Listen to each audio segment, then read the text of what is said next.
penatausahaan belanja daerah. Yang ketujuh adalah pelaksanaan dan penatausahaan pembiayaan daerah. Jadi kita akan membahas tentang anggaran kas ya, anggaran kas dan pelaksanaan dan penatausahaan belanja daerah ya. Jadi kita skip ada 4 poin ya. Jadi poin pertama itu anggaran kas ya, anggaran kas. Yang selanjutnya berkaitan dengan penatausahaan belanja itu sendiri. Jadi ini akan berkaitan dengan kenapa saya mengangkat anggaran kas daerah, karena akan berkaitan dengan bagaimana nanti kemampuan SKPD ya, kemampuan SKPD, strategi SKPD ya untuk memastikan bahwa pembayaran tersebut ya apakah dilakukan melalui UP, tambahan uang persediaan, ganti uang atau LS itu sendiri ya. Jadi inilah strategi dari SKPD itu sendiri, bagaimana memastikan bahwa semua kegiatan yang ada di DPA, termasuk juga di DIPA ya, pemerintah pusat, kementerian dan lembaga, agar bisa terlaksana dengan baik ya, tersalur dengan baik berdasarkan rencana ya dan kebutuhan SKPD itu sendiri ya. Nah, anggaran kas daerah ini adalah perkiraan arus kas ya, masuk ya. Jadi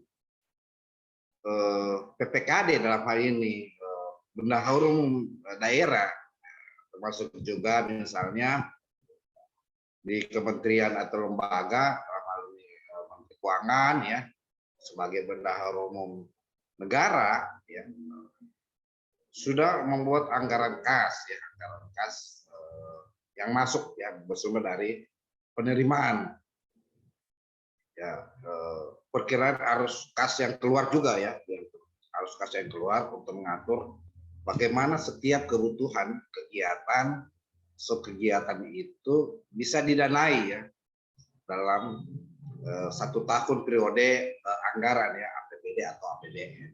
Nah, saya mengangkat di pemerintah daerah karena peraturan di pemerintah daerah agak sedikit kompleks ya untuk tentang anggaran kas pemerintah daerah, sedangkan di kementerian lembaga sudah secara paripurna ya, sudah secara tersistem yang didesain untuk bagaimana anggaran kas pemerintah pusat itu bisa terbagi sesuai dengan kebutuhan porsi di DIPA masing-masing. Nah, di anggaran kas daerah PPKD ini menyusun anggaran kas atas ketersediaan dana. Nah, ketersediaan dana ini ada 2 hal ya. Apakah dia berupa asumsi anggaran atau memang masih ada silpa lebih yang ada di kas daerah. Nah, umumnya sekarang posisi kas daerah itu sendiri mengalami defisit ya, karena memang kondisi sekarang kas daerah ya lagi kembang-kembis ya, terlalu dilakukan refocusing ya atau penyelesaian karena terdampak dari pandemi itu sendiri, atau kegiatan yang dari pendanaan dari DAU mengalami rasionalisasi itu sendiri. Yang selanjutnya juga PPKD dalam hal ini BUD ini di Dinas Keuangan ya, keuangan hasil daerah biasa, juga menyusun ya rencana penarikan dana ya dalam DPA gitu. Dia juga ikut menyusun. Nah, selanjutnya adalah perkiraan realisasi penerimaan daerah. Ya. Jadi semuanya sifatnya perkiraan. Jadi APBD yang disahkan itu semua baru perkiraan, asumsi. Kalau DAU atau DAK ya sudah pasti ya, berdasarkan nilai perhitungan yang sudah ditetapkan. Sedangkan yang sifatnya DBH dan PAD itu sendiri itu yang menjadi masih tanda tanya ataupun masih berupa asumsi yang besar bahwa bisa tidak kita menerima ya realisasi dari bagi hasil itu ataupun dari PAD yang sudah direncanakan berdasarkan kebutuhan masing-masing. Yang keempat adalah rencana pengeluaran ya setiap bulannya seperti apa, itu juga dibagi di anggaran kas. Nah, memang di sini dibutuhkan perencanaan yang baik ya, penyusunan berdasarkan asumsi-asumsi penerimaan dan rencana pengeluaran. Yang kelima adalah bersumber dari kompilasi ya, sinkronisasi anggaran kas daerah. Nah, tentu rencana penarikan dana itu sendiri berangkat dari usulan dari SKPD itu sendiri ya. Kapan realisasi kegiatan, kapan yang prioritas itu sendiri, tentu setiap bulan akan berdasarkan anggaran kas yang ada. Jadi SKPD dalam hal ini pengguna anggaran memang sudah dibantu dengan PPKD-nya ya, PPKD ini atau bukan PPKD ya, PPK ya, pejabat penatasan keuangan itu sendiri yang ada di SKPD memang menyusun rencana dan prioritas yang sudah ditetapkan dalam ya kegiatan atau subkegiatan tersebut. Jadi akan lebih lebih menarik ketika SKPD itu sudah membagi dengan habis sesuai dengan prioritas dan memperkirakan rencana-rencana kegiatan yang baik itu bersumber dari DAU, bersumber dari DBH ataupun dari PAD itu sendiri, termasuk dana insentif daerah misalnya. Ya, jadi itu tentang anggaran kas. Nah, yang kita akan gali dalam hal ini ya, bagaimana kita menetapkan uang persediaan di awal tahun ya, di awal tahun anggaran ini memang misalnya di bulan 1 misalnya ya, di bulan 1 tentu perlu ada rencana ya, rencana bagaimana untuk membiayai kegiatan operasional itu sendiri ya, kegiatan operasional atau sehari-hari, maka UP ini, uang persediaan ini yang sudah ditetapkan oleh kepala daerah dikelola dengan baik ya oleh PPK, SKPD itu sendiri, PPTK termasuk juga bendahara pengelola atau bendahara pembantunya itu sendiri. Jadi UP itu sendiri uang persediaan yang paling pasti tidak menggunakan mekanisme RS. Apabila ada mekanisme RS maka itu tidak berkaitan dengan UP itu sendiri. Jadi tujuan dari UP itu sendiri ya sesuai kebutuhan ya yang sifatnya sehari-hari gitu. Jadi biar misalnya uang persediaan untuk belanja listrik misalnya, ya tentu bisa disiapkan ya untuk kebutuhan operasional sehari-hari sendiri. Jadi sudah ada rumus untuk menentukan besaran UP. Jadi UP itu dibagi 12 bulan ya, 12 bulan dalam hal ini 1 tahun sendiri. Jadi ketentuan UP ya itu sendiri ya berdasarkan rencana belanja RS itu sendiri ya, belanja RS jumlah antara ya RS operasi, belanja modal, belanja terbuka dan belanja transfer. Jadi menentukan rencana belanja dan memakai UP dengan melakukan pengurangan total ya antara belanja SKPD dengan besaran RS itu sendiri. Jadi UP ya, rencana pembiayaan melalui UP, jadi setiap keputusan kepala daerah itu sudah membagi berapa UP ya, uang persediaan bulanan yang ada di SKPD itu sendiri ya. Jadi itu, dan kedua proyeksi mengajukan LPJ UP setiap tahun. Jadi itu menetapkan batas maksimal ya, batas maksimal UP berdasarkan pagu anggaran yang dimiliki. Jadi asumsinya menurut UP itu sendiri ada dua pendekatan menggunakan range pagu anggaran dalam TPA atau menggunakan ketentuannya yang melalui pembagian yang sudah disebutkan ini sendiri ya. Jadi ini menggunakan range ya, rencana dan proyeksi. Jadi itu tentang pembagian UP ya, pembagian uang persediaan sendiri. Nah, Ya tentu bendahara pengeluarannya mengajukan untuk UP itu sendiri mengajukan ke PA ya, PA melalui PPK SKPD. Nah, kalau di di APBN itu dikenal oleh PPSPM ya, PPSPM sendiri. Jadi berdasarkan pertimbangan kalau ke KPA itu sendiri ya, ke KPA kan UP itu sendiri KPA yang perlu jadi kata kunci KPA itu dia unit di bawah organisasi SKPD, misalnya Dinas Lingkungan Hidup, misalnya Dinas Lingkungan Hidup dan Kebersihan. Ada UPTD-nya. Nah, kepala UPTD itu adalah KPA, ya KPA ataupun Dinas Kesehatan. KPA-nya itu adalah kepala puskesmas atau puskesmas itu sendiri. Jadi itu tentang pembagian UP. Ya. Jadi UP dan GU itu ditetapkan oleh kepala daerah. Ya. Kepala daerah. Kenapa?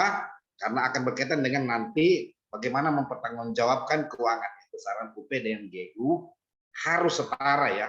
Apa yang dikeluarkan melalui UP harus dipertanggungjawabkan berdasarkan keluaran dari GU itu sendiri ya. Jadi SPP itu surat permintaan pembayaran ya diajukan oleh bendahara. Jadi kata kuncinya adalah bendahara pengeluaran ya, SPP UP ya, SPP GU, TU, SPP LS. Sedangkan SPP yang diajukan bendahara pengeluaran pembantu adalah cuma SPP TU ya, tambah uang ya, dan SPP LS sendiri. Ya, jadi SPP GU ya itu sendiri dan SPP UP ya memang bukan bendahara pengeluaran pembantu. Perlu diketahui pengeluaran pembantu ini adalah bendahara yang di wilayah unit KPA itu sendiri. Ya, KPA. Nah, sebagai gambaran ya, apa itu belanja operasi, belanja modal dan belanja bukan dan belanja transfer. Nah, pengeluaran anggaran untuk setiap hari ya, sehari-hari ya itu tadi di UP ya bisa masuk belanja operasi sehari-hari. Ya manfaatnya jangka pendek gitu. Belanja pegawai, barang jasa ya seperti tadi listrik ya, belanja bunga, subsidi hibah dan bantuan sosial. Belanja modal yang paling pasti belanja modal ini pengeluaran anggaran untuk ya aset memberi manfaat lebih dari 1 periode akuntansi ya, modal peralatan dan lain-lain. Termasuk juga belanja tak terduga ya, terduga apa pengertian belanja tak terduga ya, darurat, mendesak ya, dan tidak dapat diprediksi sebelumnya. Nah, ini juga ada beberapa sedikit harus diperbaiki ya mindset dari PA itu sendiri ya, penggunaan anggaran, termasuk juga MPK SKPD, PPTK, bahwa untuk belanja tak terduga itu artinya belanja yang memang khusus darurat, keperluan mendesak ya, dan tidak dapat diprediksi. Nah, ini belanja tak terduga ini masuk permintaan ya SPP, misalnya TU ya atau TUB, tambahan uang persediaan. Jadi utamanya ya tidak dapat diprediksi sebelumnya. Nah, kita harus ketahui bahwa namanya sesuatu yang mendesak itu tentu kan harus bisa diprediksi sebelumnya. Artinya apa? Kalau setiap tahun di daerah kita misalnya banjir ya, tidak ada penanganan serius daerah untuk menanggulangi banjir ya, maka sudah dipastikan kita sudah bisa prediksi ya, begitu curah hujan naik itu, curah hujan tinggi, maka dipastikan banyak karena secara realitas tidak ada penanganan secara signifikan. Nah, selanjutnya ada belanja transfer ya, belanja transfer itu sendiri ya, pengeluaran uang ya, dari itu tadi trans ini pengertiannya transitoris ya, kas transitoris ini termasuk belanja transfer itu sendiri ya, pengeluaran dari pemerintah daerah ke pemerintah daerah lainnya, pemerintah daerah ke pemerintah desa ya, belanja dari hasil pajak ya, sumber provinsi ya bagi hasil ke pemerintah kabupaten, kota dan desa ya, belanja bantuan keuangan ya yang di luar dari wilayah provinsi. Jadi itu tentang bagaimana SPP UP. Nah, ya ini tentang pelimpahan ya. Saya lanjut saja. Jadi BPP ini ya, ini tentang pelimpahan, ini tentang khusus di wilayah KPA ya. Saya sama saja. Nah, ganti uang. Nah, di sini sebenarnya ganti uang ini ya, besaran ganti uang berdasarkan belanja-belanja yang telah dideklarasi oleh benar pengeluaran dan tidak melebihi UP. Iya benar bahwa harus dipahami bahwa kalau ganti uang ini ketika si A ya, si A diberikan UP, maka si menyampaikan laporan pertanggungjawaban ya, pertanggungjawaban keuangan atas belanja berdasarkan kwitansi, nota atau perintah atau apa saja, tentu bendahara pengeluaran ya, bendahara pengeluarannya. Jadi bendahara pengeluaran mengajukan ya ke PPK ya, PPKD ya, PPKD atau BUD atau kuasa BUD untuk diganti uangnya. Setelah itu diganti uangnya, dikembalikan sendiri. Ya, jadi itu tentang ganti uang ya. Jadi bendahara pengeluaran mengajukan SPPGU ya, kepada PPKS SKPD. Tentang apa ya? Tadi bukti-bukti belanja, UP dan lain-lain. Jadi LPJ penggunaan UP disertai bukti yang lengkap ya, termasuk pajak. Ya. Permintaan GU dipublikasikan dalam SPPGU. Menjadi catatan bahwa SPPGU ini yang diajukan apabila UP dipergunakan paling sedikit ya 50% ya, memenuhi batas tertentu kebijakan daerah.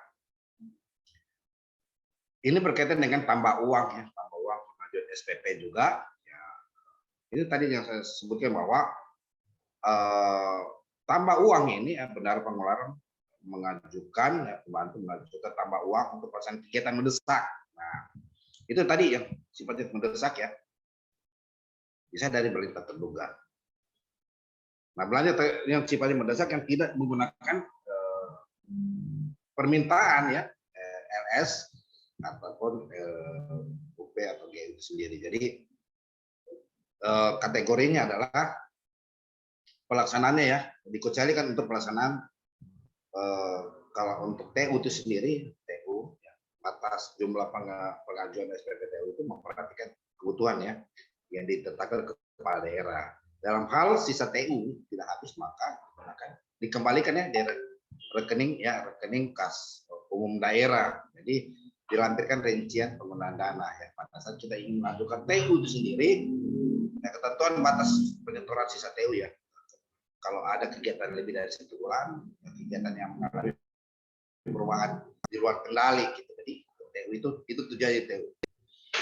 Jadi permintaan belanja tambah uang ini PPK menyusun rencana yang didanai TU ya, sifatnya mendesak, tidak digunakan SPP tersebut. Jadi PPTK ya, PPTK menyiapkan rencana penggunaan melalui dana TU itu sendiri ya. Jadi pembayaran tambah uang ini atau TU sendiri kita di bendahara melakukan permintaan ya kepada PA melalui PPK SKPD. Lagi-lagi memang harus melalui PPK SKPD ya. Jadi nanti pengujiannya melalui SKPD, PPK SKPD ya. Bukan pejabat pembuat komitmen tapi pejabat penatasan keuangan. Ya. Jadi pejabat penatasan keuangan ini juga ya tentu meneliti apa tidak ada dia di DPA ya terkait dengan sisa anggaran, SPD ya, ketersediaan dana dan perhitungan ya. Jadi samar juga langsung ya LS ya. Jadi kalau ada pikiran kita bahwa LS maka belanja yang dana transfer langsung dari rekening kas umum daerah ya di RKUD ke pihak ketiga. Jadi tidak lagi penagihannya begitu. Permintaan uang masuk di bendahara mengajukan ke PPKD, BUD atau kuasa BUD, maka kuasa BUD lah yang melakukan transfer langsung. Jadi tidak lagi mampir di rekening ya, rekening bendahara dinas itu sendiri ya. Bendahara dinas. Jadi dia langsung ditransfer. Jadi kalau untuk pengadaan barang jasa, gaji dan lain-lainnya. Jadi itu ketentuan. Jadi kalau gaji tunjangan ya, ini perluannya pihak ketiga ya, pihak lain sesuai dengan ketentuan. Jadi gaji kita ya, gaji PNS itu memang melalui mekanisme LS ya, SPP LS sendiri.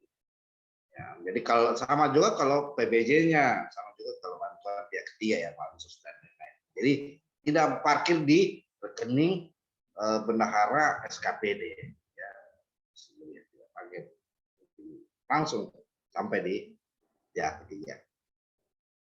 Nah, pengajuan permintaannya itu sendiri ya memang harus dilengkapi ya dokumen. Ini sebenarnya yang dilengkapi gitu. Ini yang dilengkapi untuk pengajuan gaji dan tunjangan ya. Gaji dan tunjangan. Jadi kalau pengadaan barang dan jasa ya, lanjut pengadaan barang dan jasa ya tentu setelah dokumen ini lengkap ya, kontrak BAP dan lain-lain. Nah, ini yang menjadi perhatian juga ya, surat jaminan bank ya. Jadi jaminan bank ini apakah jaminan itu berkaitan dengan rekening ya, rekening penyedia ya, atau berkaitan dengan juga jaminan pelaksanaan misalnya. Nah, ini sebenarnya di PPK di ketentuan ini ya, surat jaminan ini surat referensi juga apakah misalnya referensi bahwa rekening itu ada di SKP di bank tersebut ya.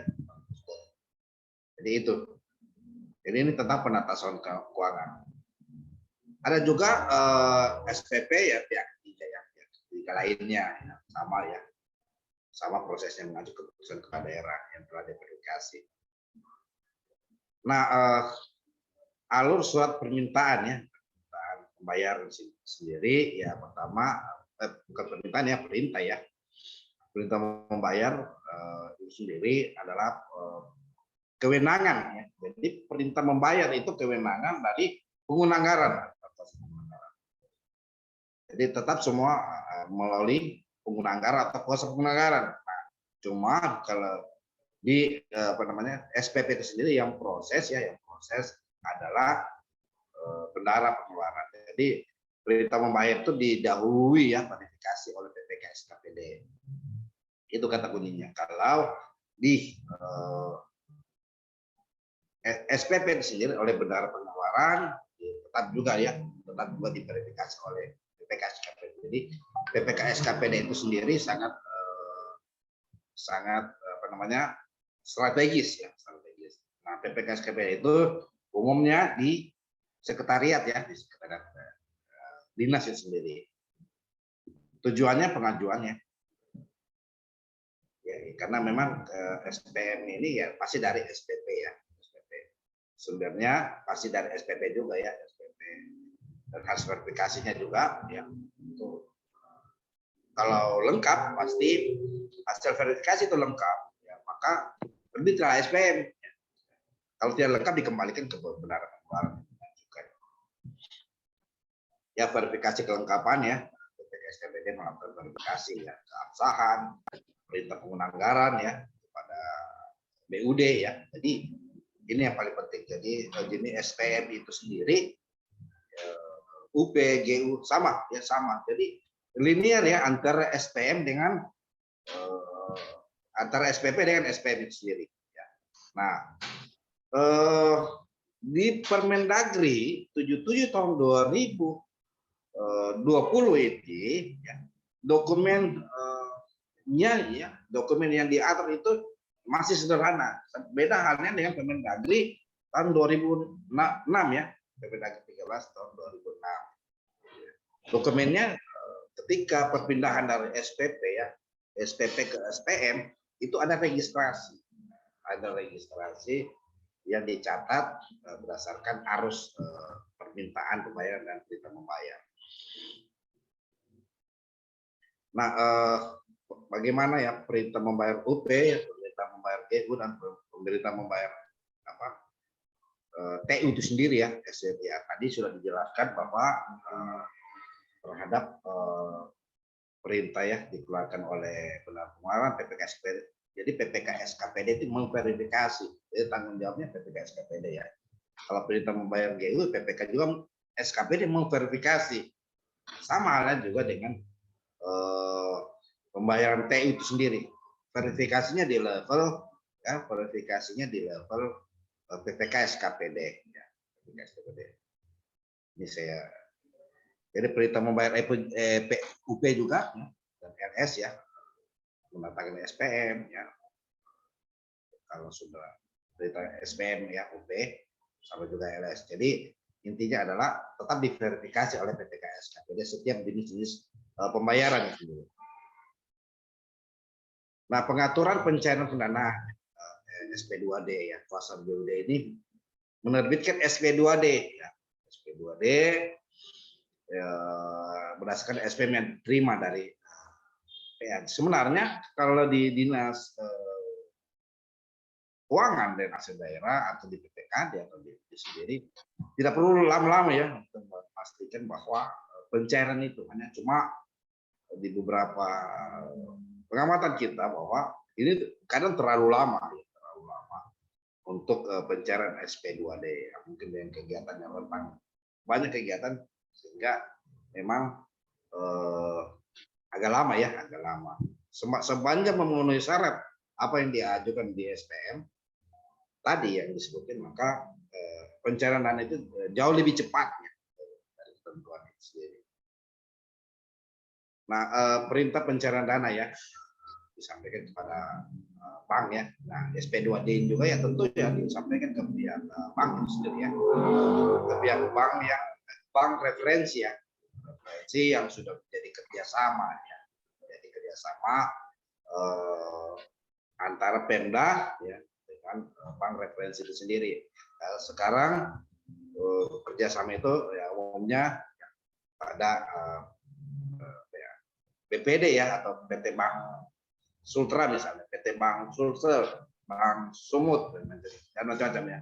Jadi itu ada di SKPD di pemerintah daerah masing-masing ya. Jadi memang kuasa BUD, saya pernah jadi saksi ahli ya. Kuasa BUD ditetapkan sebagai tersangka maka terdakwa sudah terpidana karena berkaitan dengan membayar double ya, membayar double ini. Jadi memang kuasa BUD ini ada bukti harus memverifikasi ya. Verifikasi pertama DPA-nya tidak melebihi anggaran, SPD-nya pasti ya harus ada SPD, memastikan kelengkapan dokumen dan menguji kebenaran perhitungan. Pembayaran double inilah yang disebabkan karena memang menguji kebenaran perhitungan atas tagihan itu dalam perintah membayar itu yang tidak hati-hati dari SPD. Nah, auditnya bagaimana kita mengaudit ya? Tentu ya kita SPP-nya ya, kita tahu bahwa kegiatan operasional sehari-hari jenisnya adalah tentu ya tidak menggunakan mekanisme LS ya. Kita lihat DPA-nya itu sendiri ya, kita cek saja bahwa memang tidak menggunakan mekanisme LS. Yang kedua ada ditetapkan di kepala daerah. Permintaan pembayaran oleh bendahara pengeluaran itu sendiri ya, UP sudah jelas bahwa harus ada dokumen ya, SPP UP, rencana kegiatan, SPD-nya ditandatangani PPK atau kuasa BUD ya, itu penting. Pernyataan PA ya akan menggunakan UP sesuai peruntukannya. Nah ini tanda kutip nih, tanda kutip inilah celah sebenarnya yang kadang digunakan oleh PA ya menanggal SKPD tidak sesuai dengan peruntukannya, ya, tidak sesuai dengan peruntukannya sehingga hal tersebut ya itu akan menjadi perhatian pemeriksa nantinya ya. Banyak UP tidak sesuai dengan kebutuhan peruntukannya, makanya begitu kita melakukan pemeriksaan atas belanja UP dengan GU-nya itu sendiri, tentu kita lihat ya apakah sesuai dengan UP dalam rencana yang ingin digunakan atau tidak. Karena kenapa?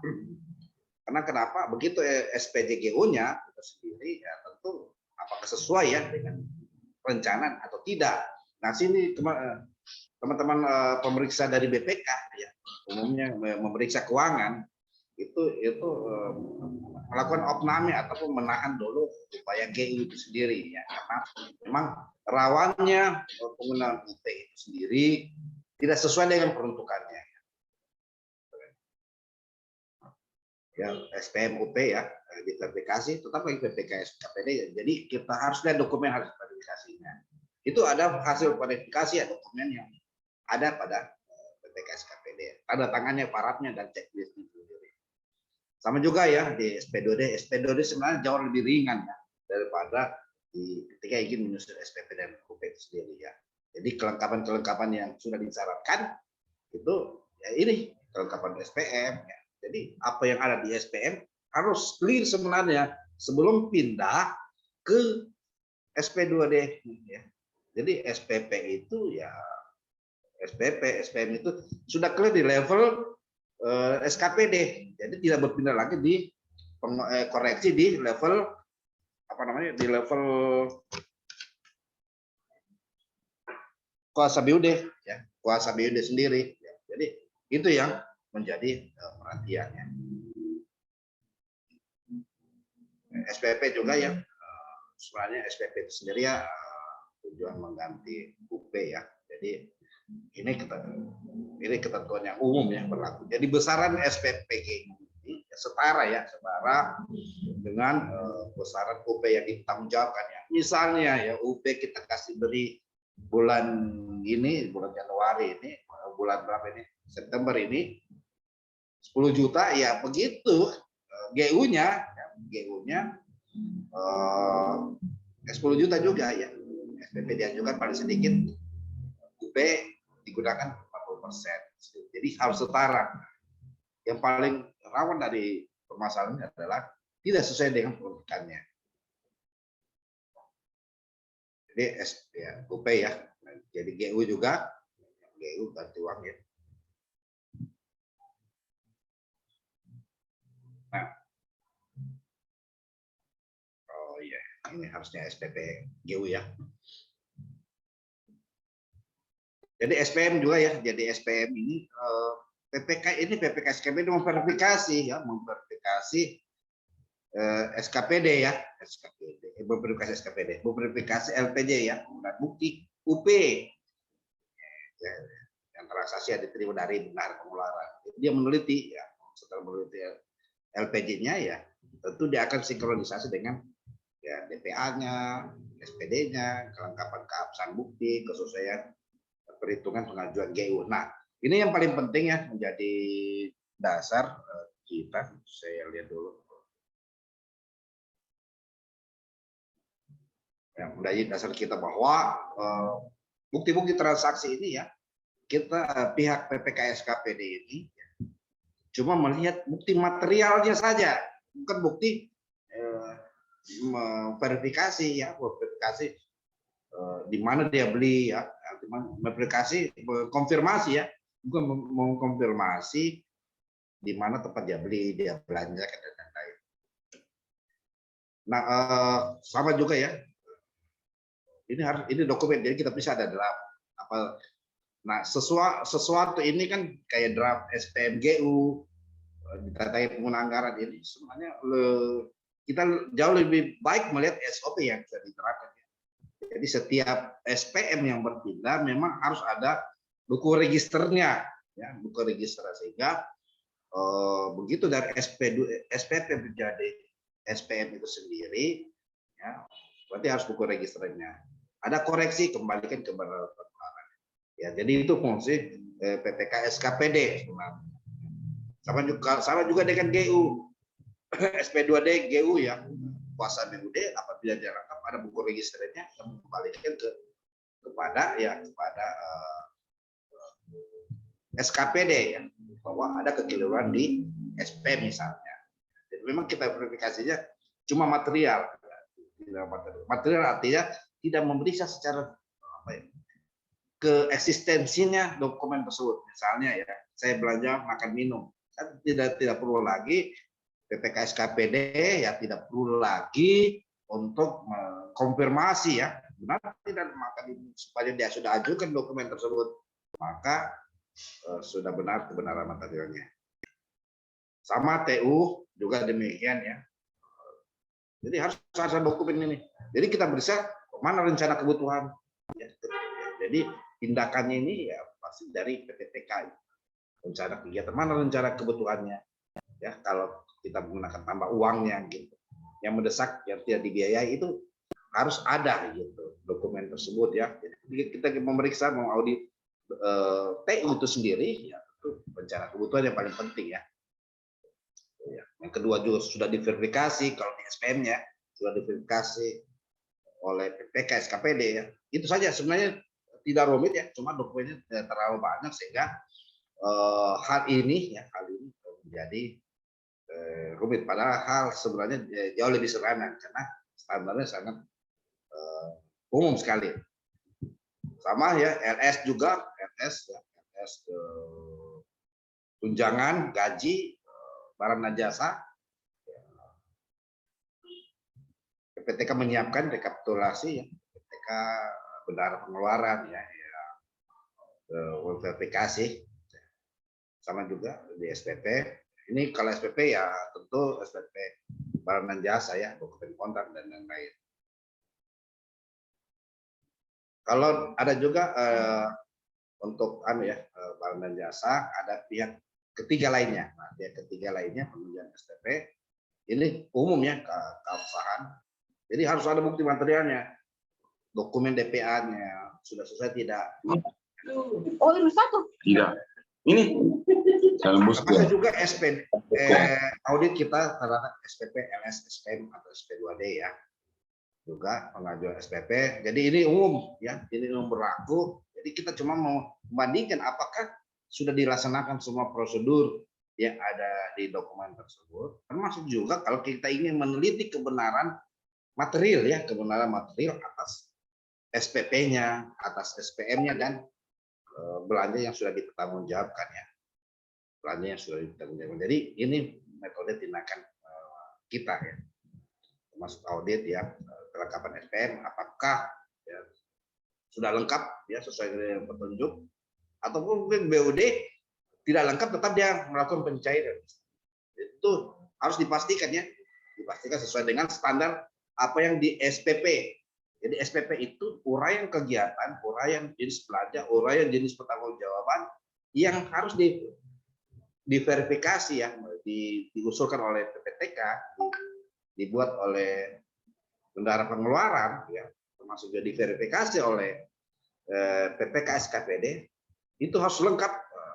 Ketika tidak lengkap baru disetujui oleh kuasa BUD, dipastikan bahwa kuasa BUD sudah menyimpangi ketentuan yang berlaku ya, Kemendagri 2020 itu sendiri ya. Jadi yang paling rawan di permasalahan ini yaitu SPP, SPM dan SP2D di LS ya. Khususnya LS pihak ketiga termasuk juga ya LS barang dan jasa. Tapi kalau LS gaji dan tunjangan sudah clear betul, sudah pembetul atas itu. Nah, cuma yang jadi masalah kalau di SPP dan SPM dan SP2D untuk gaji itu sendiri ya, gaji dan tunjangan, faktanya ditemukan beberapa tahun yang lalu ada orang yang sudah katanya sudah meninggal dan padahal tidak ya. Sesungguhnya faktanya itu tidak ada pembaharuan dokumen kepegawaiannya. Pada sesungguhnya masih ada yang bersangkutan. Ada tidak ada pembaharuan sendiri ya. Jadi itu kesimpulan sebenarnya anggaran kas itu sangat menentukan jenis pembayaran. Nah, titik rawan di pembayaran itu ya UP dengan GU. Ya, itu yang lebih banyak titik rawan di jenis pembayaran. Jadi tugas kita memastikan bahwa antara SPP, SPM itu memenuhi persyaratan, termasuk juga SPJ-nya, termasuk di ketika menerbitkan SP2D. Apakah kuasa BUD, ya kuasa BUD yang mendapat kuasa dari BUD sendiri atau PPKD sudah mengikuti standar yang sudah ditetapkan, misalnya meneliti SPD-nya, meneliti DPA-nya, tidak boleh termasuk juga dokumen yang sudah disajikan atas jenis belanja ya. Demikian yang bisa saya sajikan. Mari kita diskusi terhadap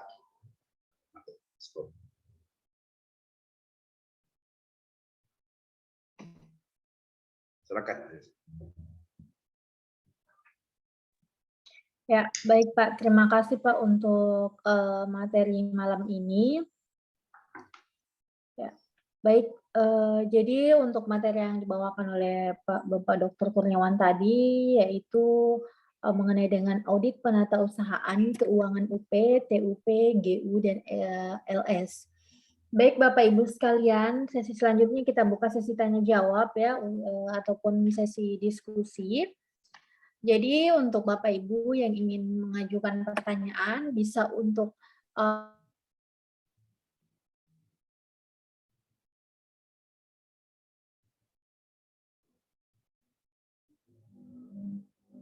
hal ini Bapak Dr. Kurniawan. Iya, baik Pak. Di sini sudah ada beberapa pertanyaan Pak di kolom chat, jadi langsung saja mungkin saya langsung bacakan. Untuk pertanyaan pertama ini ada dari Bapak Hajar Setiawan. Izin bertanya, dalam pelaksanaan audit didapati adanya penempatan uang daerah dalam bentuk deposito. Bagaimana cara auditor meyakini kebijakan penempatan uang daerah tersebut dalam bentuk deposito wajar untuk dilakukan? Bagaimana Pak? Ya, saya sedikit ya. Tapi yang paling pasti adalah dalam pelaksanaan audit ini dapatkah ya penempatan bentuk ini kan penerimaan ya, penerimaan daerah dalam bentuk deposito ataupun uang yang ada di kas SKPD atau di kas daerah, bagaimana auditor meyakini penempatan uang daerah tersebut dalam bentuk deposito ya. Tentu kita lihat dulu ya rekeningnya, rekening kas daerah ya. Kita melihat rekeningnya, kita melihat apa namanya data rekeningnya ya yang di print out terhadap termasuk juga dengan APBD-nya ya, melihat pendapatannya ya, termasuk belanjanya itu sendiri ya. Jadi kalau di dalam bentuk deposito tentu harus dipastikan bunganya itu sendiri, penempatannya ya sudah diatur, termasuk juga harus dipastikan rekening apa yang ditempatkan ya, apakah rekening kas daerah, rekening pribadi atau rekening SKPD itu sendiri ya. Tapi yang paling pasti kalau untuk deposito itu ya tepatnya itu wajar itu di rekening kas daerah ya, bukan di rekening dinas itu sendiri ya, karena rekening dinas rekening yang dipergunakan untuk menyalurkan atau membiayai kegiatan.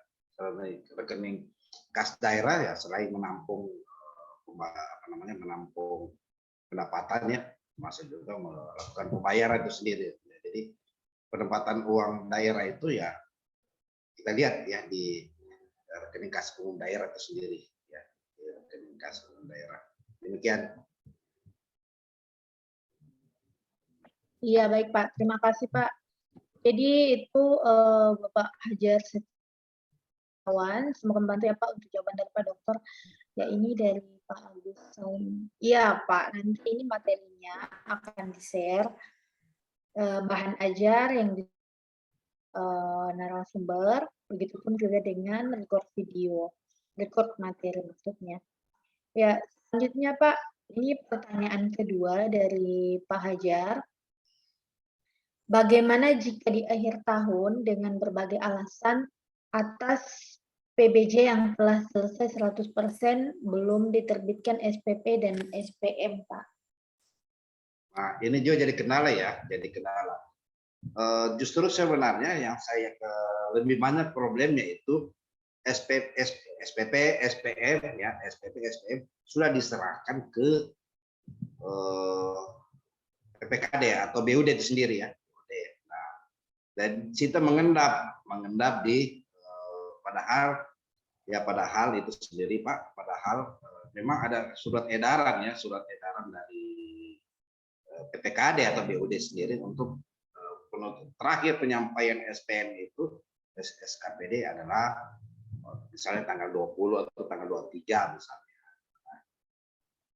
Nah, tentu kalau belum diterbitkan SPP atau SPM atas pertanyaan ini itu harus tetap menjadi terutang ya, terutang oleh pemerintah daerah ya, terutang. Nah, untuk itu ya di mana apakah ada waktu ya kesempatan kita masuk di tahun anggaran berjalan atau tahun anggaran baru atau di perubahan anggaran. Nah, kalau untuk terutang itu sendiri harus ada rekomendasi ya rekomendasi atau pemeriksaan dari APIP itu sendiri untuk direkomendasikan penempatan pembayarannya ya dalam bentuk SPP SPM itu sendiri di tahun anggaran perubahan ya, yang berikutnya ya sehingga tidak menjadi beban daerah itu sendiri. Ya, jadi yang kedua ya tentu karena pembahasannya tanda kutip kemarin ya tidak termasuk ke bagian dari pembahasan karena hasil perhitungan di RKA ya kemarin pagu indikatif atau pagu dalam KUA atau dan PPAS-nya ya sudah dianggap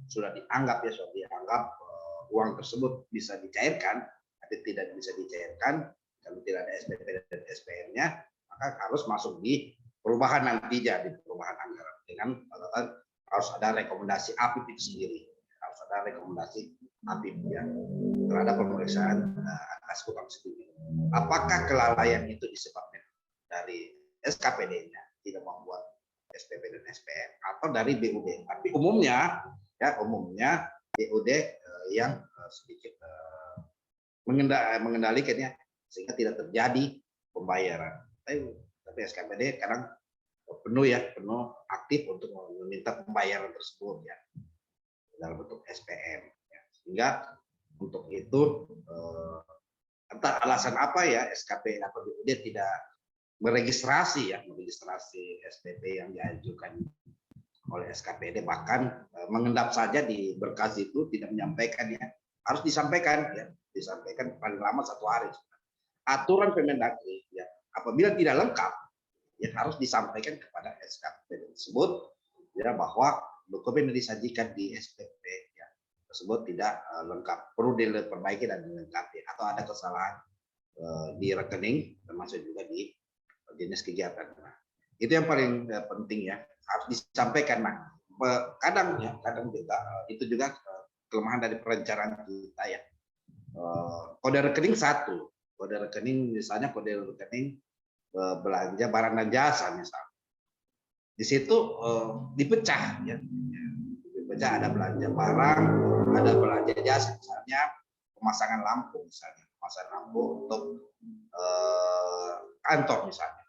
Kantor. Itu dipecah jasanya orang lain baik rekening sendiri ya rekening ujungnya barangnya padahal bisa di satu kesatuan di perencanaan ya perencanaan pada saat menyusun RKA tapi dipecah rekeningnya sehingga ada dibayarkan pembayarannya bisa dengan pembayaran belanja barangnya padahal bisa satu kesatuan itu dalam hal perencanaan kemarin menyusun RKA itu karena dipecah sehingga transfer uang atau pembayaran itu dengan rekening yang berbeda itu kan karena itu terjadi pemborosan bahkan pemecahan paket namanya jadi itu kekeliruan dalam hal ketika menyusun di perencanaan penganggaran sendiri ya jadi khusus untuk SPP dan SPM yang tidak diajukan maka harus menjadi terutang ya terutang daerah dan masa terutang daerah itu paling lama 5 tahun ya itu masa terutang daerah. Jadi daerah bisa ditagih ya, paling lama 5 tahun ya. Untuk itu kita lihat di PP 45 ya. PP 45 2008 kayak 2018. Kita lihat itu masa tagihan atas utang itu sendiri atau pembayaran itu 5 tahun jangka waktunya. Demikian.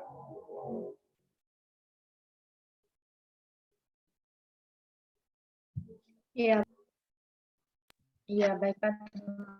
Ini ada dari sebelum kita menanggapi dari Pak Hajar, kita ke pertanyaan Pak Adroni Falza dulu ya Pak. Ini contoh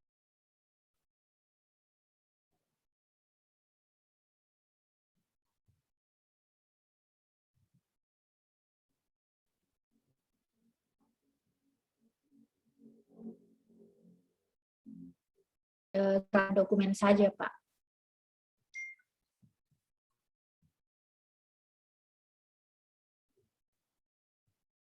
Apa itu? Aziza, Iya Pak, apa? iya Pak. Jadi saya ulangi Pak pertanyaannya. Ini dari Pak Androni Falza. Kegiatan belanja bunga ya. Iya Pak, terkait belanja bunga.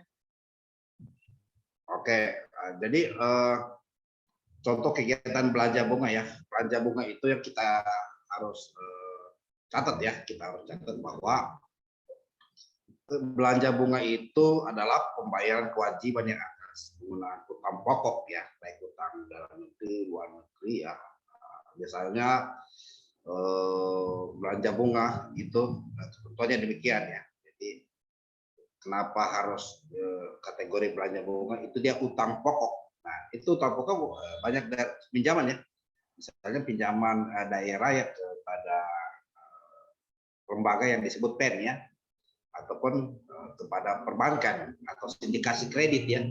Jadi belanja bunga utang itu ya demikian ya, belanja yang sudah di atas utang pokok itu sendiri. Nah, kalau belanja sesuai pertanyaannya Pak Androni ya, apakah belanja tidak terduga ya, ya tentu belanja terduga yang belanja yang sifatnya tidak bisa diprediksi ya. Sebuah kejadian yang tidak bisa diprediksi, tidak bisa diukur kapan tibanya, ya itu termasuk belanja tak terduga. Nah, kalau sudah bisa diukur kapan tibanya, ya tentu itu sudah tidak termasuk belanja tidak terduga. Apakah verifikasi kebenaran modal cukup verifikasi kebenaran dokumen saja? Iya. Jadi kebenaran dokumen itu kebenaran dokumen ya, kebenaran dokumen itu di level PUD atau kuasa PUD. Dia tidak lagi perlu mengecek hasil di lapangan. Kebenaran material atau kebenaran fisik itu di level pada saat kita sebelum SPP itu terbit. Itu siapa yang lakukan ya? Itu dilakukan oleh PPTK ataupun PPK, ya bukan PPK keuangan ya, tapi PPK pejabat pemohon komitmen ataupun PPTK itu sendiri ya, PPTK ataupun PPK itu sendiri ya, PPK pejabat pemohon komitmen itu. Jadi verifikasinya itu dia sifatnya administratif, ada atau tidak ada secara material ya, bukan fisik di lapangan. Tapi kalau untuk level misalnya di level sebelum terbit SPP ya tentu kita bisa memastikan apakah kwitansi yang dibuat oleh misalnya PPTK misalnya ya, itu sudah sesuai atau tidak ya, di mana tempat belanjanya dan lain-lain. Itu bisa dilakukan karena di level SP2D untuk meneliti kebenaran atas tagihan ya, ketersediaan anggaran apakah tidak melebihi dari DP atau tidak. Itu di level BUD itu sendiri. Jadi demikian Pak Doni. Iya baik Pak, terima kasih Pak. Iya Pak, semoga membantu ya Pak Droni Falza. Selanjutnya Pak kita kembali kepada tanggapan dari Pak Hajar Pak untuk jawaban yang pertama tadi, ya yang kedua mohon maaf mengenai dengan SPM.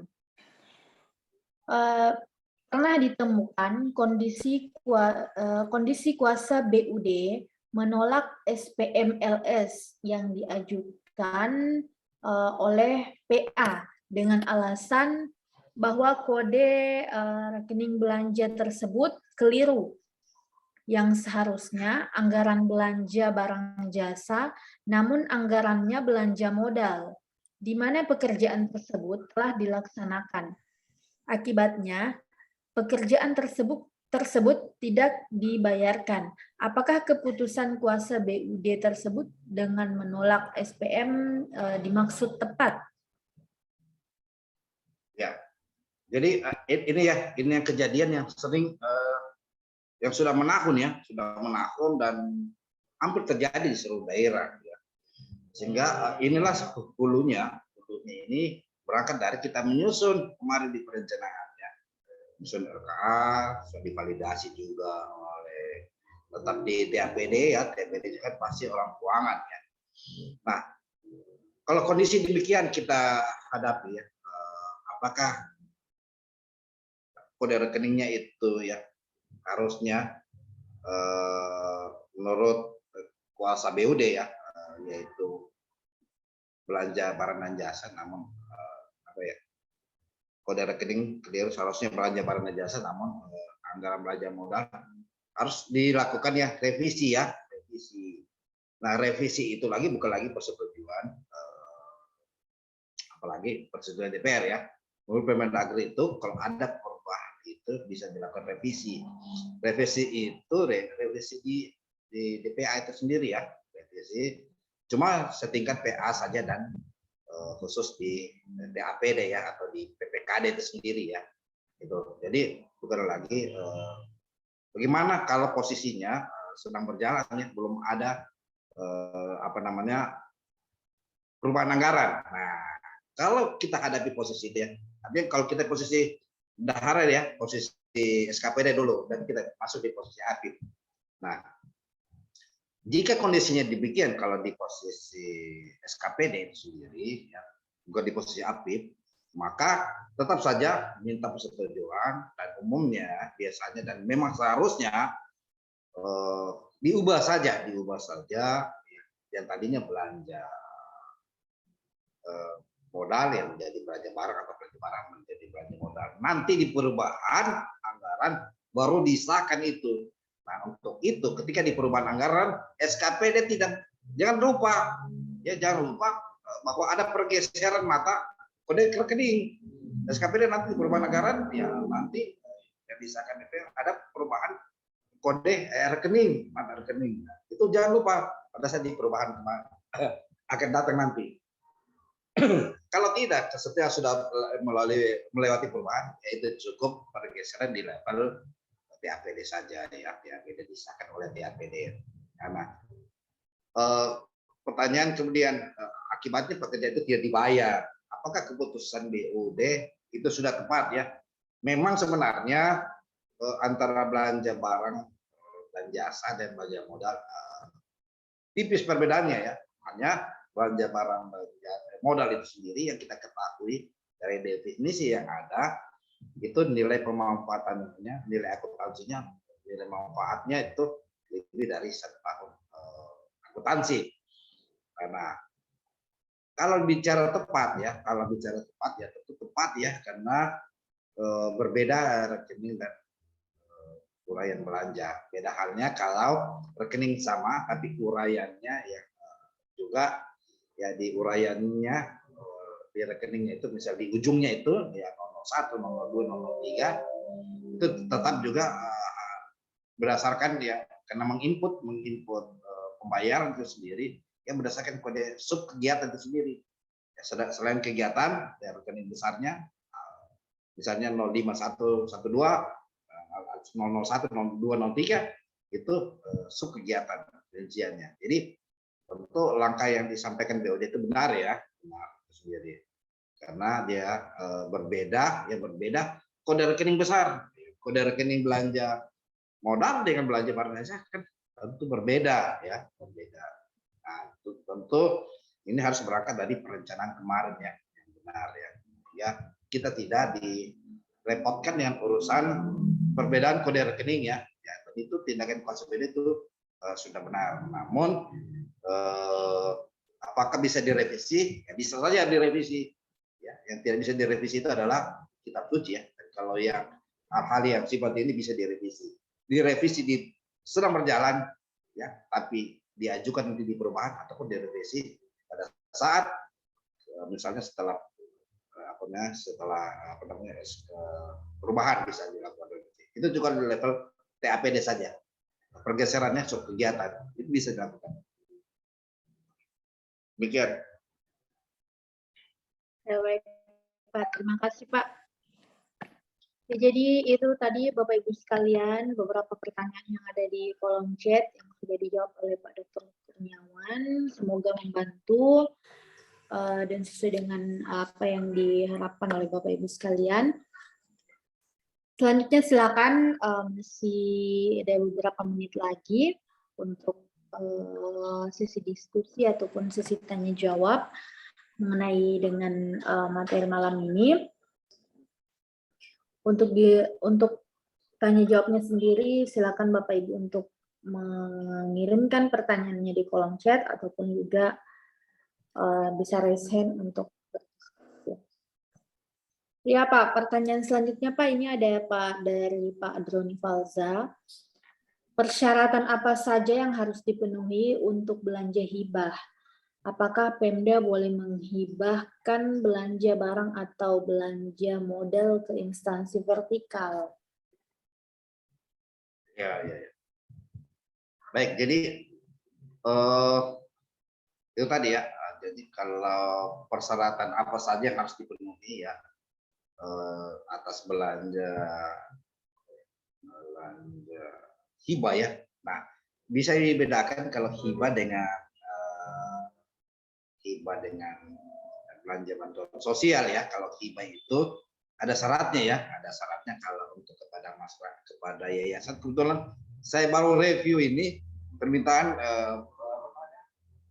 hibah ya, hibah di diskusi pimpinan wali kota bahwa ini ada hibahnya, DPA-nya sudah ada ya. Jadi apa saja persyaratan yang pertama ya harus ada di DPA-nya ya, DPA-nya. Yang kedua pasti sudah ada permintaan sebelumnya ya, ada proposal. Tapi kalau untuk organisasi ya, jadi hibah ini tidak boleh perorangan ya, kecuali bantuan sosial. Bantuan sosial. Kalau hibah itu lembaga, organisasi masyarakat, yayasan, ya, pemerintah daerah, partai politik ya, partai politik juga itu hibah. Ya, sedangkan kalau untuk perorangan bisa dalam bentuk bansos ya. Jadi perorangan itu tidak bisa bentuk dalam hibah. Bagaimana dengan kelompok masyarakat? Nah, saya baru selesai review kemarin baru pertanyaannya. Kalau di ketentuannya kan kalau hibah itu dia berkaitan dengan ormas, badan atau lembaga pemerintah, termasuk juga partai politik ya, dengan ya itu ormas. Nah, bagaimana dengan kelompok masyarakat? Bisa tidak hibah ya? Nah, bisa ya. Jadi ketentuan kelompok masyarakat ini kan bukan seperti ormas. Ormas itu dia jauh lebih kompleks persyaratannya. Ya harus ada akta pendiriannya, menguasai lokasi, ruang lingkup. Ya, jadi kalau hibah itu kita lihat apakah kita hibahkan dia dalam bentuk uang untuk kegiatan apa misalnya. Misalnya kegiatan dialog kebangsaan atau pagelaran seni, tapi kita hibahkan kepada ormas yang tidak ada ruang lingkupnya, yang kegiatannya berdasarkan akta, berarti hibah itu kita skip ya, kita kasih pertimbangan bahwa tidak memenuhi syarat hibah karena di DPA bunyinya ya, di DPA bunyinya untuk pagelaran seni misalnya, tapi di ruang lingkup kegiatannya di dalam anggaran dasar, anggaran rumah tangganya itu yang sudah disahkan di Kemenkumham tidak ada berkaitan dengan hibah pagelaran seni, maka kita bisa melakukan menyampaikan pertimbangan bahwa tidak memenuhi syarat untuk hibah ya. Jadi hibah juga bisa dilakukan sebenarnya ya bisa dilakukan ke instansi vertikal ya, instansi vertikal misalnya. Jadi ada syarat-syaratnya untuk melakukan ya, hibah itu sendiri ya. Jadi prinsipnya boleh kita menghibah ya kepada pemerintah, lembaga, partai politik dengan syarat-syarat ada nota ya penyerahan hibahnya ya, pada saat itu. Nah, kalau untuk kelompok masyarakat bisa dilakukan dengan mekanisme swakelola tipe 4 ya, tipe 4. Kalau itu tentang pengentasan keuangan, tapi tentang belanjanya bagaimana belanjanya kita menggunakan swakelola ya, tipe A, B, tipe 1, tipe 2 atau tipe 3 itu sendiri ya. Jadi kalau mekanisme belanjanya. Kalau untuk ormas yang paling pasti ya ada RT, SK Kumhamnya, proposalnya, ya anggarannya, SK pengurusnya, rekeningnya, ya menguasai lokasi. Tapi kalau parpol ya jelas tentu ya sudah lengkap ya administrasi yang dilengkapi ya untuk menjadi parpol sudah melalui verifikasi di KPU. Demikian Pak.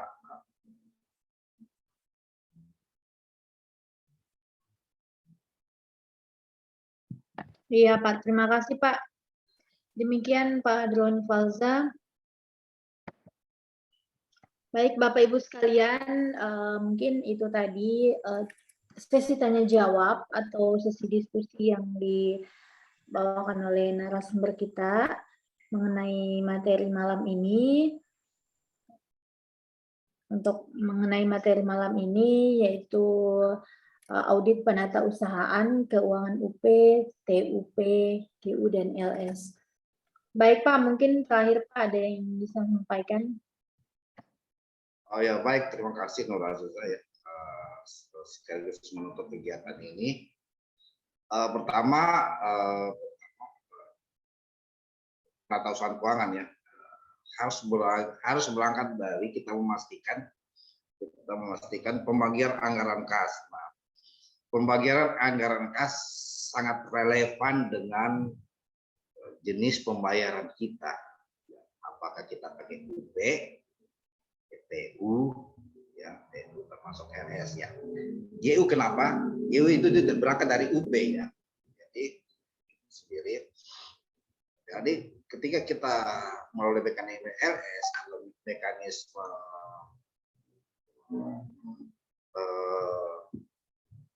UP itu sendiri ya kita memastikan bahwa sudah ada keputusan kepala daerah. Yang kedua, anggaran kasnya itu harus memastikan misalnya DAU, DAK, DBA kapan transfernya, pencairannya. Kalau DAU sudah pasti ya, setiap periode ya itu dilancar kalau DAU. Kalau yang sifatnya PAD, yang sifatnya dana DID yang bisa dibayar, yang sifatnya dana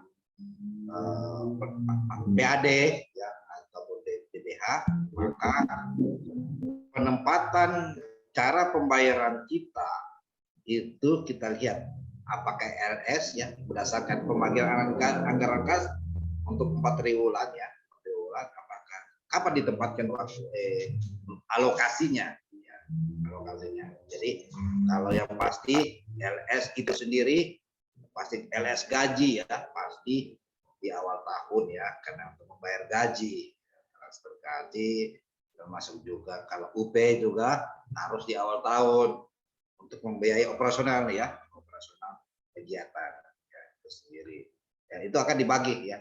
Jadi memang kalau menentukan besaran UP harus berangkat dari belanja operasinya, belanja tata kebutuhannya, belanja LS-nya itu sendiri ya. Itu yang paling pasti untuk menentukan. Dan selanjutnya menarik benar yang disebutkan tadi Pak Hajar ya, Pak Hajar Setiawan, itu kondisi yang memang sering dihadapi oleh antara SKPD dengan PPKD atau BUD atau kuasa BUD. Untuk itu memang fungsi APIP itu sendiri harus masuk di review RKA. Nah, cuma kadang review RKA itu sendiri ya, review RKA sendiri sekedar ya APIP sekedar menggugurkan kewajiban. Nah, sedangkan penempatan jenis-jenis belanjanya, kode rekeningnya itu tidak menjadi perhatian, tapi harus menjadi perhatian kemudian apabila tadi jenis belanja yang tadinya harus digabung antara belanja barang dan jasa jadi satu kode rekening, tapi ini dipecah. Karena untuk itu harus menjadi perhatian APIP ketika kita mereview RKA. Pertama kita lihat dulu ya, apakah ini belanja untuk kepentingan jangka pendek ya atau kepentingan juga yang dihitung sebagai aset atau modal yang memiliki nilai manfaat lebih dari 1 tahun. Itu yang paling pasti kita melakukan review RKA. Yang kedua, ketika kita mereview RKA, kode rekening, ya, meskipun kode rekeningnya satu, kode rekening bisa belanja modal atau belanja barang dan jasa, ya, kode rekeningnya itu harus kita lihat kebutuhannya untuk kegiatan apa.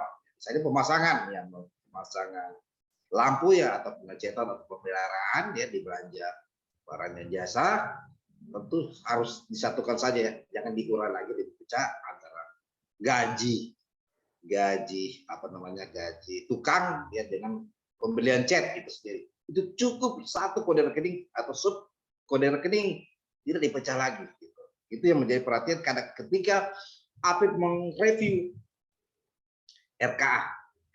Demikian yang bisa saya sajikan.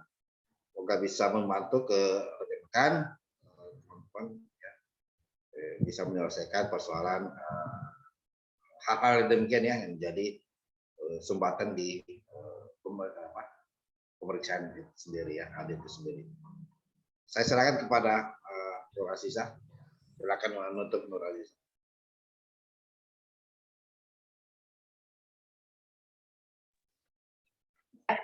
Baik Pak, terima kasih Pak. Kami ucapkan banyak terima kasih kepada narasumber kita Pak Bapak Dr. Kurniawan untuk materi malam ini.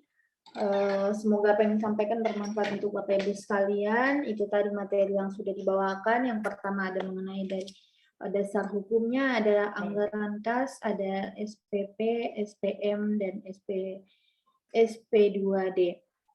Baik Bapak Ibu sekalian, jadi materinya nanti akan bersama record materinya, begitu pun juga dengan sertifikat. Baik Bapak Ibu sekalian, mohon maaf apabila ada kesalahan untuk malam ini.